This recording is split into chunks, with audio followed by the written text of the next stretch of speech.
Amén. Muy bien, entonces si por favor pueden abrir la poderosa a Lucas capítulo 15. You can turn your Bibles to Luke chapter 15.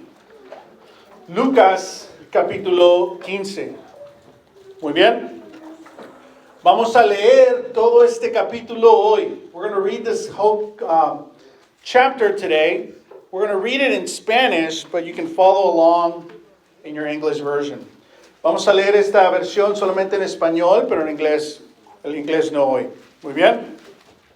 Ok, estamos hablando de esto, el hermoso evangelio, right? We've been talking about the beautiful gospel.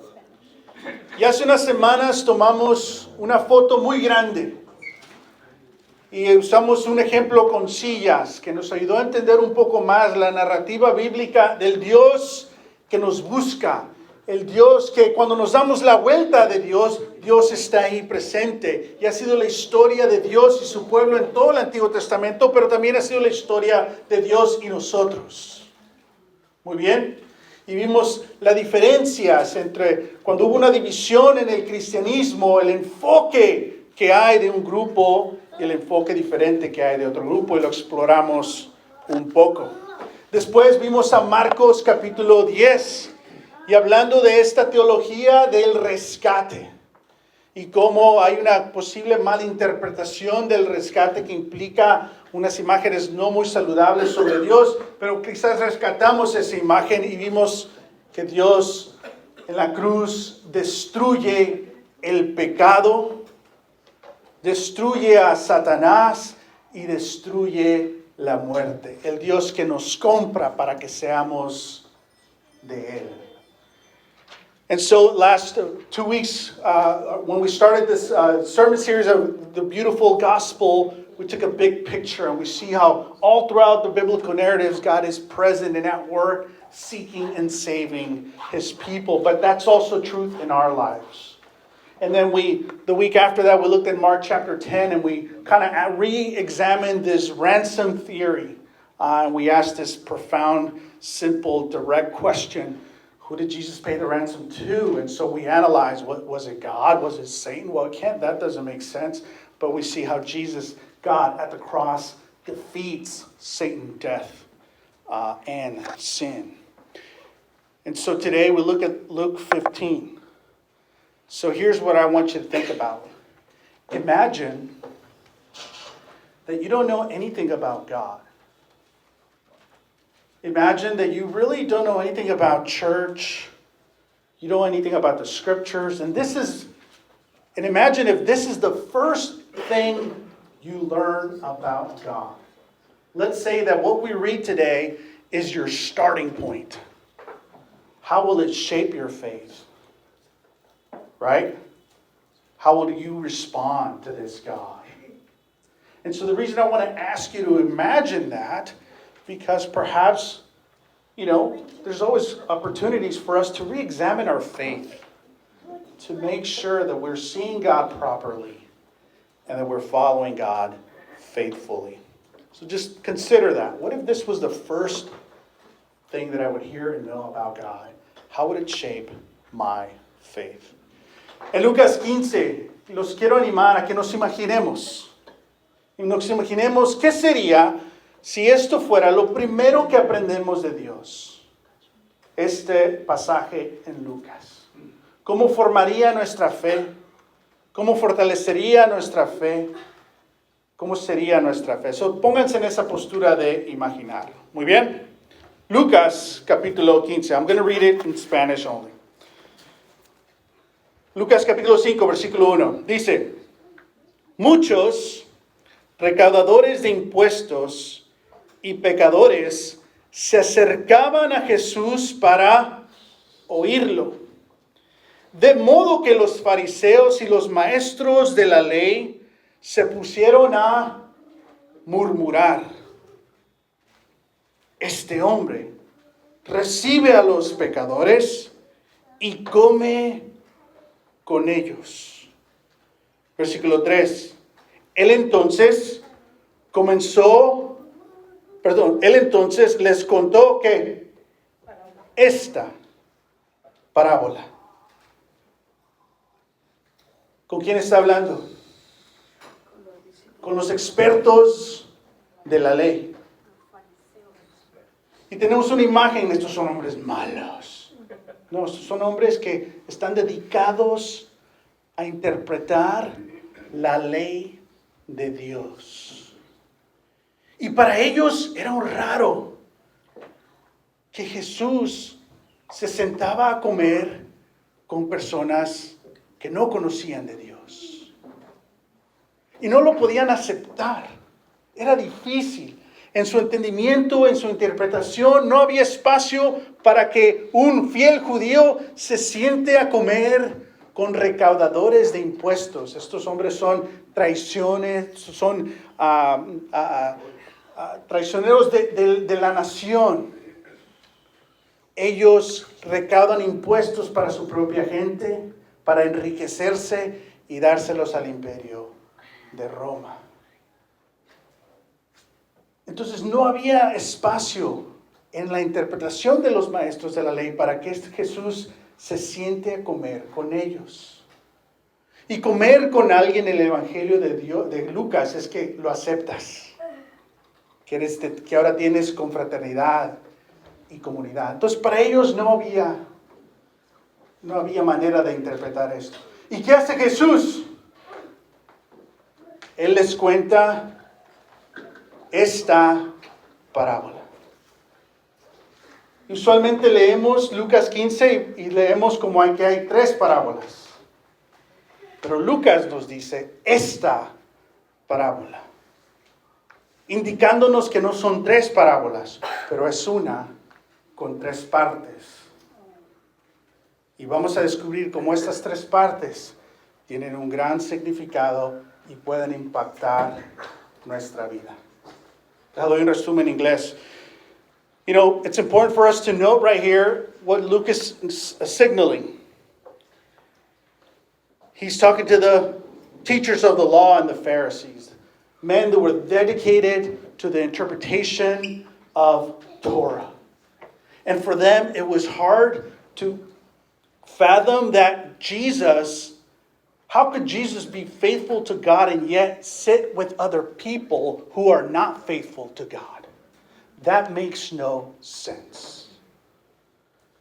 For them, their interpretation was exclusion. And yet Jesus is invitational and hospitable. And so it's kind of not making sense for them. And look at verse 3. Then Jesus told them this parable.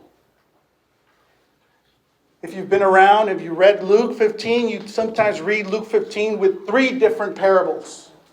But Luke doesn't say it's 3 parables. He says it's one. One parable with 3 parts.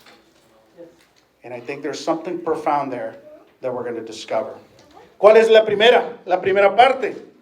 Versículo 4. Supongamos que uno de ustedes tiene 100 ovejas y pierde una de ellas. ¿No dejas las 99 en el campo? Y van a busca de la oveja perdida hasta encontrarla. Y cuando la encuentra, lleno de alegría, la carga en los hombros y vuelve a la casa. Al llegar, reúne a sus amigos y vecinos y les dice: alégrense conmigo, ya encontré la oveja que se me había perdido. Les dijo que así es también en el cielo. Habrá más alegría por un solo pecador que se arrepienta que por 99 justos que no necesitan arrepentirse. Esa es la primera parte de una parábola. And so here we see a shepherd leaving the 99 to go find the one that was lost. And after the shepherd finds it, comes back and rejoices in community. En veces tenemos una imagen que dejó los 99 y se fue por la una. Y si te cuentas de los 99, dices: ay, pues ya se fue Dios y me dejó solo.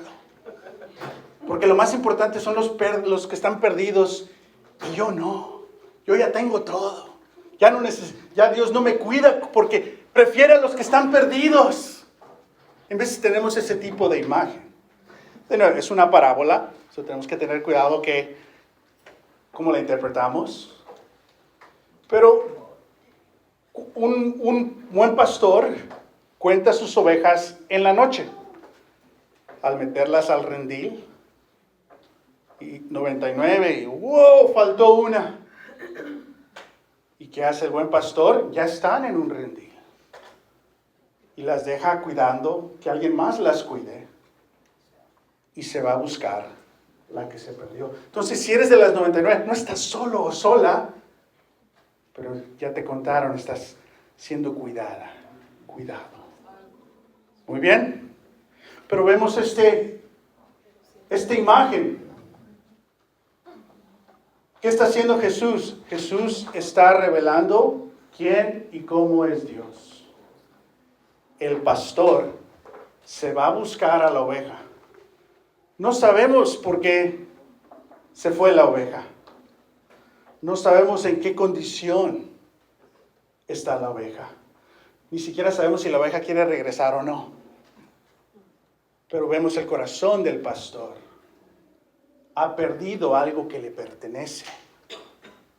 Y se compromete a siempre buscar lo que le pertenece que se pierde. Y al encontrar, se la pone en los hombros y tiene que caminar hasta el regreso. Entonces vemos el sufrimiento del pastor por encontrar a la oveja que se perdió. Otra cosa que los invito a notar, 1 de 100. Estos números son importantes.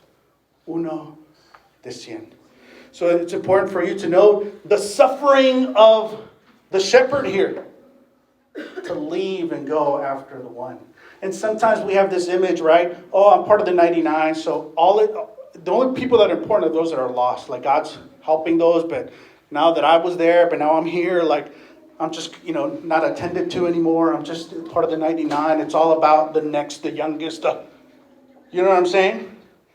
And we forget about the abundance of God. You count sheep at night. Obviously, he had 100. There's only 99. They're already in the sheep pen being taken care of, guarded. So they're taken care of. God's present there too, but we see the shepherd go. Okay, but also note here, 1 out of 100. The numbers here are important. Vamos a seguir la segunda parte de una parábola. Versículo 8. O supongamos que una mujer tiene 10 monedas de plata y pierde una. No enciende una lámpara, barre la casa y busca con cuidado hasta encontrarla. Y cuando la encuentra, reúne a sus amigas y vecinas y les dice, alégrense conmigo, ya encontré la moneda que se me había perdido. Les digo que asimismo se alegra Dios con sus ángeles. ¿Se alegra quién? Dios. Con sus ángeles. Por un pecador que se arrepiente. Los números cambian. Ahora no es 1 de 100, ahora es 1 de 10. Y ahora no es un buen pastor, ahora es una mujer. Y ahora no están en el campo, ahora están en una casa. Y en esta casa, esta mujer le pertenecen estas 10 monedas y pierde una. Y no dice, en la mañana. ¿Por qué prende una lámpara? Es en la noche. ¿Cuándo cuentas las ovejas? En la noche. ¿Dónde se perdió? En la noche. Tienes una moneda y no la ves, no la encuentras. ¿Por qué? Porque es de noche.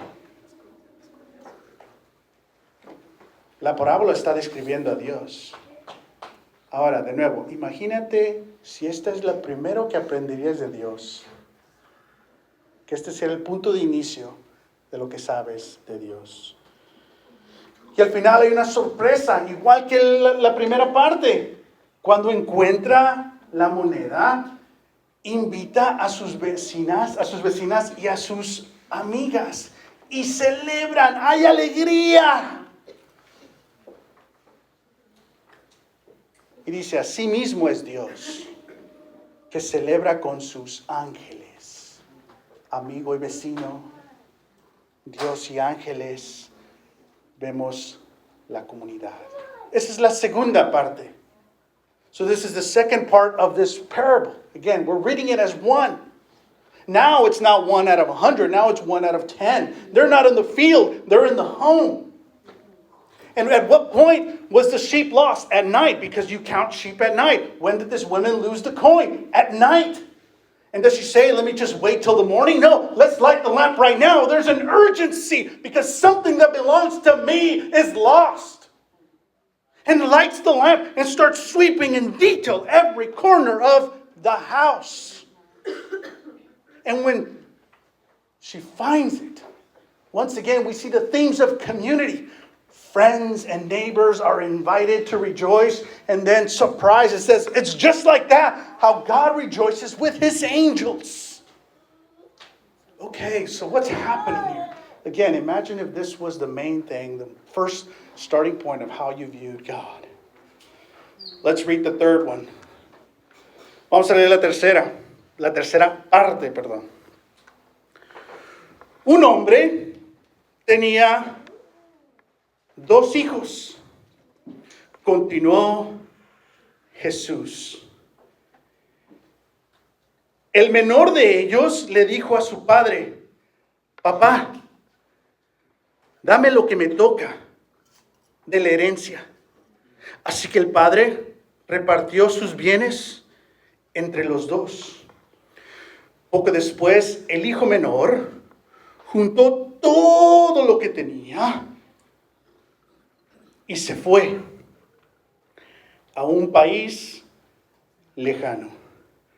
Ahí vivió desenfrenadamente, una palabra muy larga, y derrochó su herencia o desperdició. De ahí viene la palabra prodigar, todo eso. In verse 13, it says, not long after that, the younger son got together all he had and set off for a distant country. And there he squandered his wealth in wild living.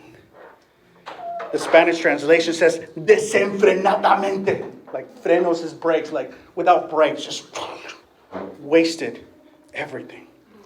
Versículo 14.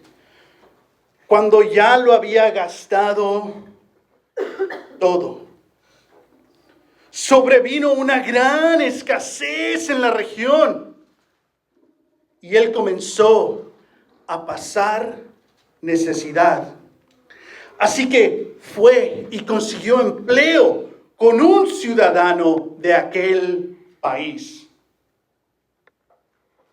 quien lo mandó a sus campos a cuidar cerdos. Tanta hambre tenía que hubiera querido llenarse el estómago con la comida que se le daba a los cerdos, pero aún así nadie le daba nada. Verse 16, you might find the most painful verse here.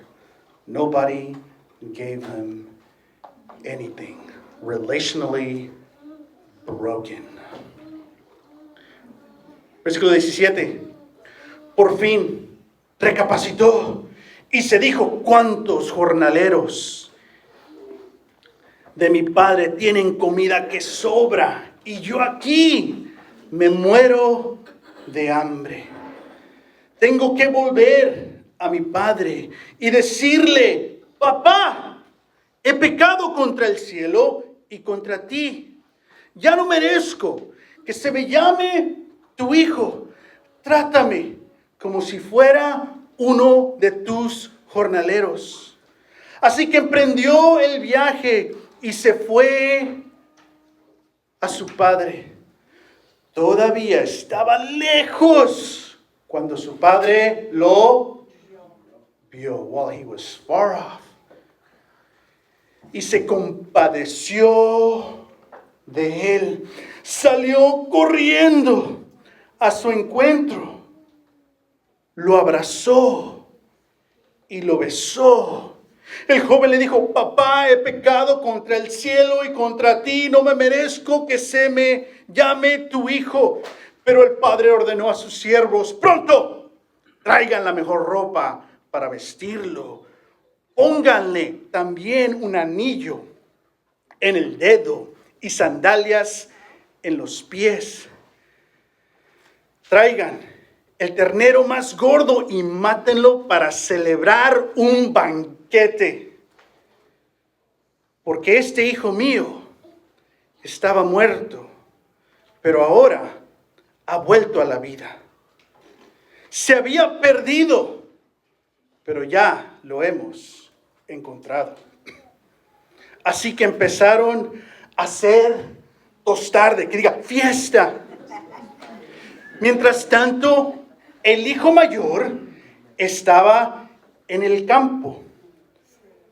Al volver, cuando se acercó a la casa, oyó la música del baile. Entonces llamó a uno de los siervos y le preguntó qué pasaba. ¿Ha llegado tu carnal, tu hermano? Le respondió: y tu papá ha matado el ternero más gordo, porque ha recobrado a su hijo sano y salvo.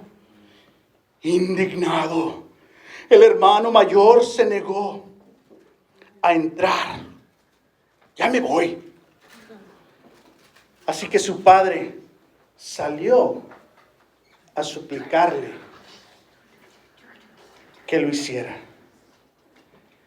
Pero él contestó: fíjate cuántos años te he servido sin obedecer jamás tus órdenes, y ni un cabrito me has dado para celebrar una fiesta con mis amigos.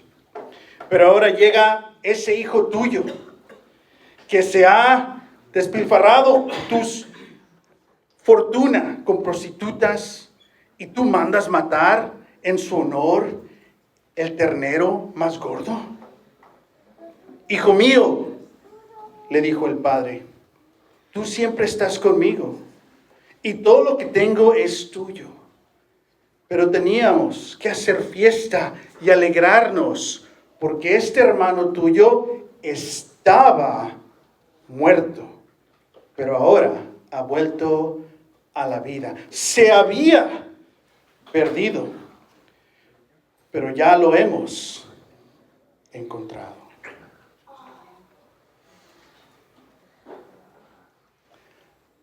La tercera parte de una parábola. This is the third part of one parable. La primera parte,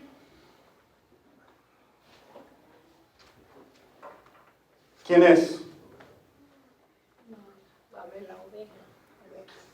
La primera parte es el pastor. La segunda parte es la mujer. Y la tercera, el padre. El protagonista de la primera parte, el hijo. La protagonista de la segunda parte, la mujer. El protagonista de la tercera parte no es el hijo, es el padre. So the protagonist of the first part, the shepherd, then the woman, then the father. ¿Qué está diciendo Jesús aquí? Jesús está escribiendo la vida de Dios. What's Jesus doing right here? He's describing the life of God. La vida de Dios, sí. El Dios trinitario. Padre, Hijo, Espíritu Santo. El buen pastor es el Hijo. ¿Y qué hace el Hijo? Pierde a una oveja y sufre para ponerla en sus hombros y traerla de regreso. El Hijo que sufre para reconciliarnos a la comunidad y la vida de Dios. La mujer representa al Espíritu Santo. El Espíritu Santo que nos busca. Continuamente el Espíritu Santo es referido con términos femeninos. Entonces la mujer podemos interpretarla como el Espíritu Santo. Y el Padre como el Padre. Lucas 15 es una miniatura de todo el Evangelio y toda la Biblia. Si entendemos Lucas 15, entendemos la vida y la misión de Dios.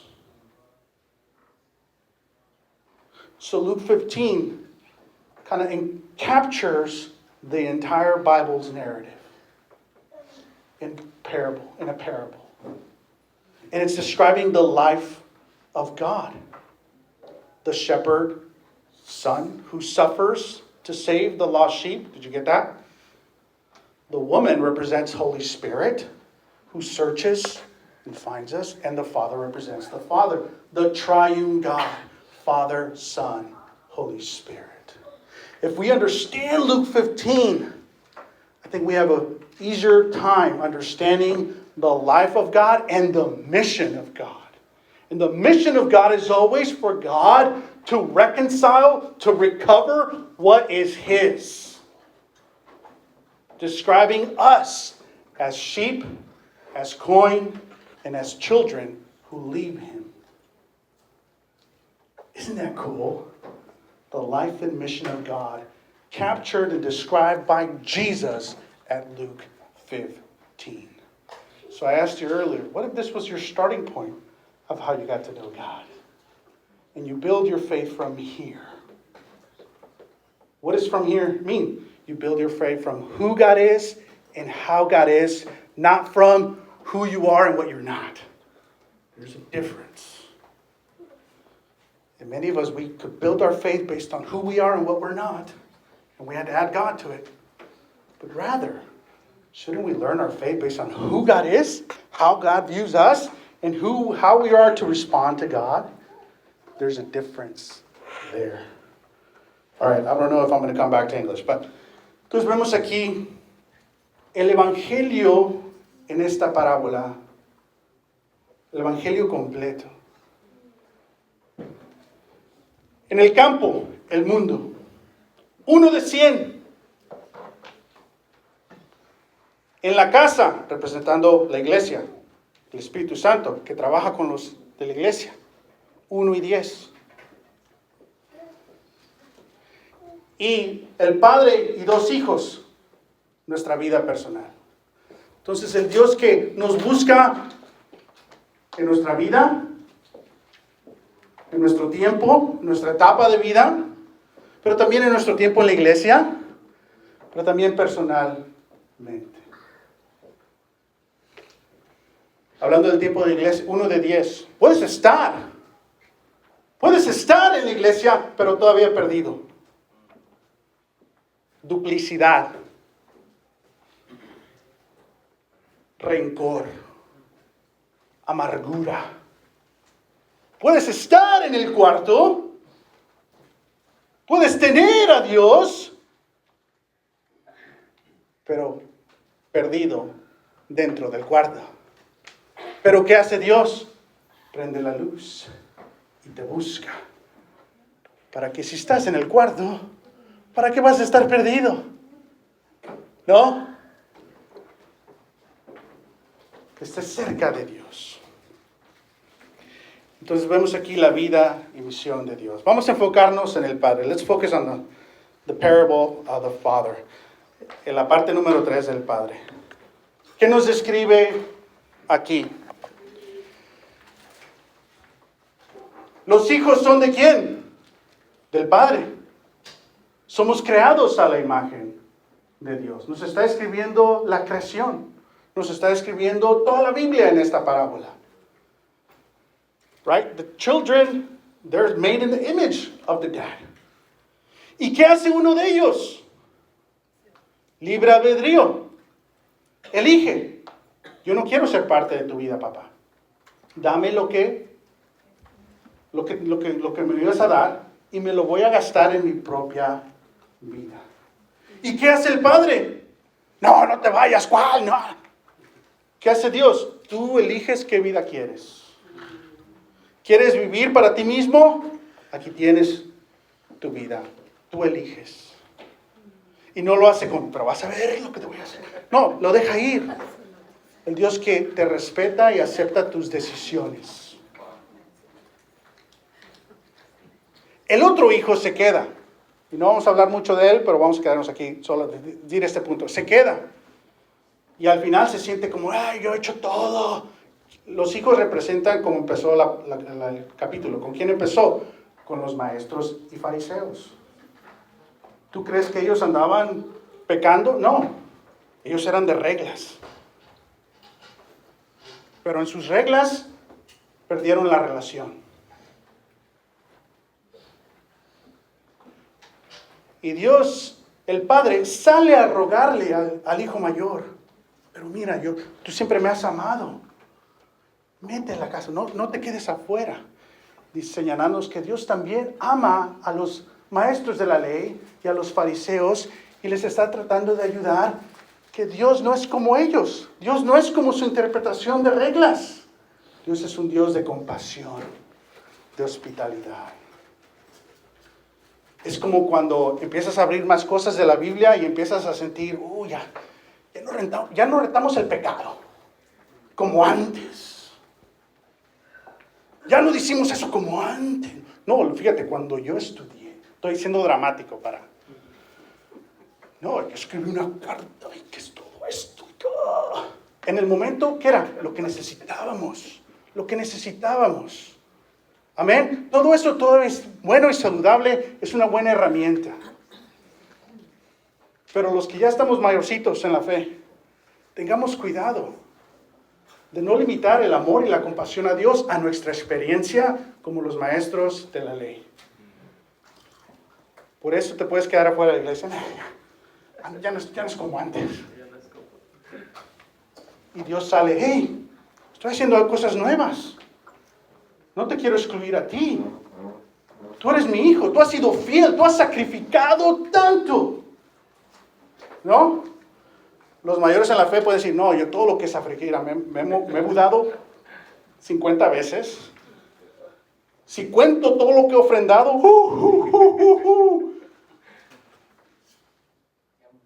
ya me hubiera retirado. Entonces podemos luchar con todo eso, ¿sí me explico? Y decir a estos jóvenes como que todavía no llegan a donde estoy.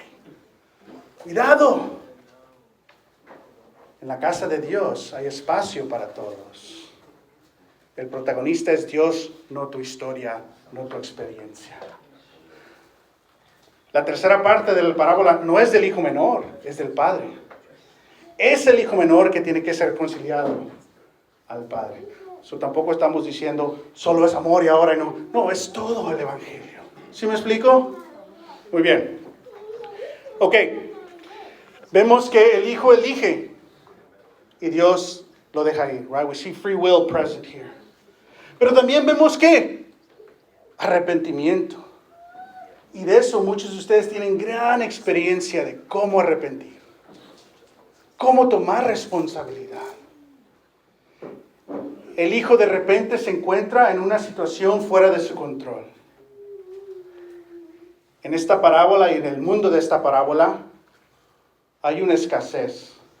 Ahora no hay agua, no hay comida, no hay trabajo y ya gastó toda su fortuna. ¿Tú crees que el padre lo está castigando? No. En este mundo el padre no tiene control de esas cosas. Entonces no podemos decir cuando las cosas van, Dios no está castigando. Son consecuencias del pecado. Y después este fiel hombre judío empieza a trabajar dándole de comer ¿a qué? A los cerdos. En la costumbre y la cultura judía, si te asocias con cerdos, la comida que no puedes comer, ya no eres parte de Dios, de Israel, ya eres un gentil. Es decir, esta persona dejó de ser parte de. Pero también vemos el ejemplo y la voluntad de Dios, que tomemos responsabilidad. Y el hijo elige tomar responsabilidad. Y dice, y reacciona. Y él sabe, ni me merezco nada. Voy a regresar y al menos empleado. Vemos una humildad sincera. Y va caminando. Y sorpresa nos dice, mientras todavía estaba lejos, indicándonos que el Padre siempre está que buscando, esperando, que la puerta de regreso a Dios siempre está abierta. El reto no es Dios, el reto es no tomar responsabilidad y regresar. El reto es no ser honesto contigo mismo. So the father didn't cause the famine. It was a consequence of this child, this person chose to live outside of God's will, and there's consequences. That famine was probably present in the father's house as well, but there was community that provided for each other. And the fact that he's feeding pigs shows you he's no longer a person of God. He's a Gentile in that culture. But he takes responsibility. And so we see the unconditional love of God, but it's also up to people to respond. Because it's free will to go away, and it's free will to come. But surprise, the Father's been there waiting. And what does the Father do? Something that men don't do in this culture. Outside of their home by themselves waiting. Looking instead of sending a servant. Running. Men don't do that in these times. Embracing, you don't do that. That's mom. Kissing, it's showing you God.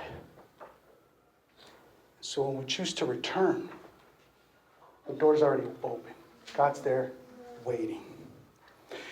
El hombre es descrito como algo que los hombres en esta cultura no hacían. Estar afuera viendo, no mandas al empleado, pero él fue. ¿Y qué hace cuando vio al hijo? Empieza a correr. Los hombres, el jefe de la casa, no hace eso, no se pone a correr. Pero vemos la descripción de Dios, el Dios que corre. ¿Y qué hace? Le da un abrazo, un beso. Eso no hacían los hombres, pero lo está haciendo Dios.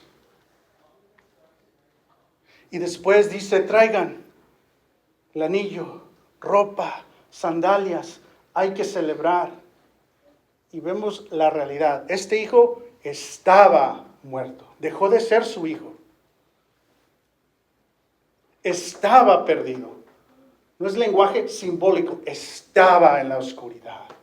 Estaba alejado de Dios. ¿Y quién lo salva? ¿Su arrepentimiento? No. Dios. La gracia de Dios. Pero su respuesta de arrepentimiento es participar y aceptar la gracia de Dios. ¿Sí me explico? Hay una gran diferencia. El énfasis no es arrepiéntete. El énfasis es mira al Dios que te ama. ¿Cómo no te vas a arrepentir? Reflexiona. ¿Qué otras cosas hay aquí? El amor incondicional, la adopción. Este hombre dejó de ser hijo y ahora es adoptado otra vez. Todos nosotros fuimos hijos e hijas y elegimos alejarnos y ahora somos invitados a ser adoptados otra vez. Le da el anillo porque perdió su herencia y no dice, pues ahora tienes que trabajar. ¿Qué? Se la dio totalmente otra vez. Porque si perdimos nuestra inocencia, Dios no la puede restaurar. Porque si perdemos nuestra conciencia y nuestra dignidad, Dios la puede restaurar. Y hay una reconciliación. Reconciliación es relacional. Te fuiste y ahora estás aquí. Ya somos una familia otra vez. Y hay redención. Fuiste un extranjero. Ni siquiera estabas con tu pueblo, señalando la parte de Dios y no de Dios y todo eso. Y ahora eres redimido, redimida. ¿Y qué hay? Hay salvación y hay alegría. Pero los que se aferran a las reglas y a las leyes y a sus experiencias, esto está difícil, bro, no sé. Se vale luchar. Pero dejemos No un énfasis de solo amor incondicional, pero tampoco un énfasis de tienes que seguir todas las reglas. Hay que hacer un énfasis de quién y cómo es Dios. El Hijo que sufre por buscar al que se fue, a la que se fue. El Espíritu Santo que nos busca, que nos encuentra, que nos protege dentro de nuestro nuevo pacto con Dios. Y del Padre, que a pesar de que lo hemos elegido, a pesar de que Él nos ha creado, todavía nos deja elegir cómo quieres vivir. Pero si quieres vivir para Él, celebración y alegría. Nadie es forzado a que se queden en la casa de Dios o con Dios. Todos eligen. Y cuando eligen, son más fuertes y más agradecidos y más comprometidos. Lucas 15. Una parábola en 3 partes que describe la narrativa de toda la Biblia, que es una versión del Evangelio. Y quizás un capítulo en el cual le podemos dar más énfasis cuando estudiamos la Biblia con alguien más. Todos tenemos a seres queridos que eran y ya no son. O que crecieron, pero no se quedaron. Y en veces, si somos honestos, sentimos que, no, pues qué difícil va a ser para que esa persona regrese, porque no sé si va a seguir todas estas reglas. ¿Que no? ¿Lo han pensado antes? No, esa persona tiene que tomar una responsabilidad, tiene que sentirse mal, tiene que dejar esto, no sé, la verdad ni lo imagino. Hacemos el énfasis en la persona. ¿Cuál es mi punto? Es esto, que toda persona en tu familia conozca Lucas 15. Date eso como meta. Que toda persona en tu familia conozca y entienda Lucas 15. El Hijo, el Espíritu Santo, el Padre, el amor incondicional y la responsabilidad que nos toca. Pero la gracia, que la puerta siempre está abierta. Muy bien. Vamos a tomar comunión, reconociendo que Dios es un Dios fiel, que la vida de Dios es trinitaria y que la misión de Dios es siempre recobrar lo que es de Él. Amén. Y nos da confianza, porque si pertenecemos a Dios, Dios nos va a cuidar y nos va a buscar. Vamos a pasar la comunión, vamos a orar. Los dejo con estas preguntas para que lo piensen. ¿Qué te sorprendió de Lucas 15? ¿En qué manera podemos dejar que la parábola de Lucas 15 nos forme espiritualmente como comunidad y personalmente? In what ways could we allow the parable of Luke 15 to form us spiritually as a community and personally? Ahora, imagínate comenzar tu conocimiento de Dios y tu fe con esta parábola. ¿Cómo formaría tu fe, tu perspectiva de Dios y cómo impactaría la manera que vives? Hago este punto más. Muchos de nuestros hijos e hijas que han crecido en la iglesia tienen una imagen que Dios es un Dios enojón, que Dios es un Dios que es muy difícil complacerlo, y para aceptarlo, no, es una vida súper triste. Todo lo opuesto de Lucas 15, con fraternidad, propósito, alegría. Algo han escuchado que no es de la Biblia. Algo han entendido que no es de Dios. Tengamos cuidado. Y creo que Lucas 15 es un gran lugar donde empezar la formación de nuestros hijos, de nuestra fe, y creo también de nosotros como iglesia. Amén. Oremos.